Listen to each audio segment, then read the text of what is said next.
இன்னைக்கு நம்ம பார்க்க போறது ஆனிவர்சரி அப்படின்ற இங்கிலீஷ் மூவி தமிழ் டப்பிங்கோட பிரைம்ல அவைலபிளா இருக்கு. இந்த படம் ஒரு வித்தியாசமான ஃபேமிலி த்ரில்லர் அப்படின்னே சொல்லலாம். இந்த படத்தோட ஸ்டார்டிங்லயே எலன் அண்ட் பால் அப்படின்றவங்களோட ஃபேமிலியை காட்டுறாங்க. இதுல எலன்கிறவங்க ஒரு ப்ரொஃபஸரா இருந்திருப்பாங்க அண்ட் பாலை பொறுத்த வரைக்கும் ஒரு ரெஸ்டாரண்ட் வச்சிருப்பாரு. இவங்களுக்கு மொத்தமா 3 பெண் குழந்தைகள் அண்ட் ஒரு பையன். அந்த பையன் தான் ஜோஸ். ஒரு ஃபங்க்ஷன்ல வச்சு அந்த பையன் தன்னோட கேர்ள் ஃப்ரெண்ட தன்னோட ஃபேமிலிக்கு இன்ட்ரடியூஸ் பண்ணி வைக்கிறா. அந்த பொண்ணு தான் எலிசபெத். இந்த எலனுக்கு ஆல்ரெடி எலிசபெத்த தெரியும். இன்ஃபேக்ட் இவங்களோட முன்னாள் ஸ்டூடெண்ட் அப்படின்னே சொல்லலாம். பல வருஷங்களுக்கு முன்னாடி எலிசபெத்தோட தீசிஸ் ஒன்ன இவங்க ரிஜெக்ட் பண்ணிருப்பாங்க. அது ஒரு விதமான ஃபாசிசத்தை ப்ரொமோட் பண்ற மாதிரியான ஒரு கான்செப்ட் ஆயிருக்கே அப்படின்ற மாதிரி ரிஜெக்ட் பண்ணிருப்பாங்க. அந்த ஐடியாலஜியோட இன்னும் அவ வருக்கால அப்படின்ற மாதிரி அவங்க பயந்துட்டு இருக்காங்க அப்படின்னே சொல்லலாம்.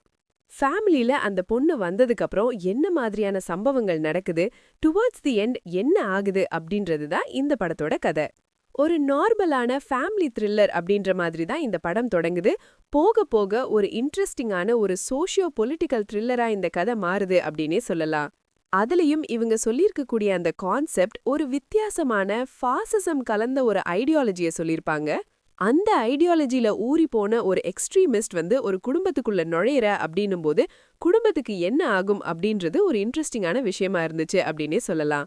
இன்ஃபேக்ட் அந்த குடும்ப மெம்பர்ஸ் ஒருத்தருக்கும் நடக்கக்கூடிய சம்பவங்கள் அப்படின்றதும் ஓரளவுக்கு நீட்டாவே அமைச்சிருப்பாங்க.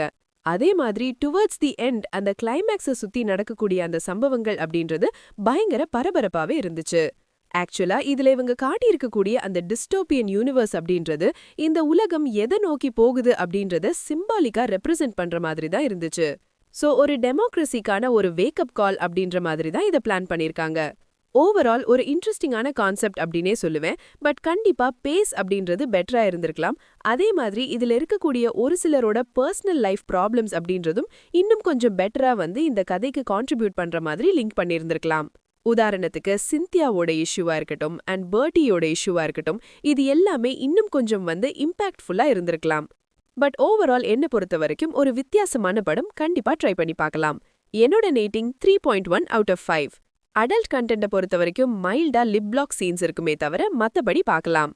இந்த மூவி ரிவ்யூ பிடிச்சிருந்தா ஒரு லைக் பண்ணுங்க, உங்க கருத்துக்களை கீழே கமெண்ட் பண்ணுங்க. இன்னும் மூவி ஸ்டுடியோ ஃபிலிம் சேனலை சப்ஸ்கிரைப் பண்ணலையா, உடனே சப்ஸ்கிரைப் பண்ணுங்க. அடுத்த ரிவ்யூவில் சந்திப்போம்.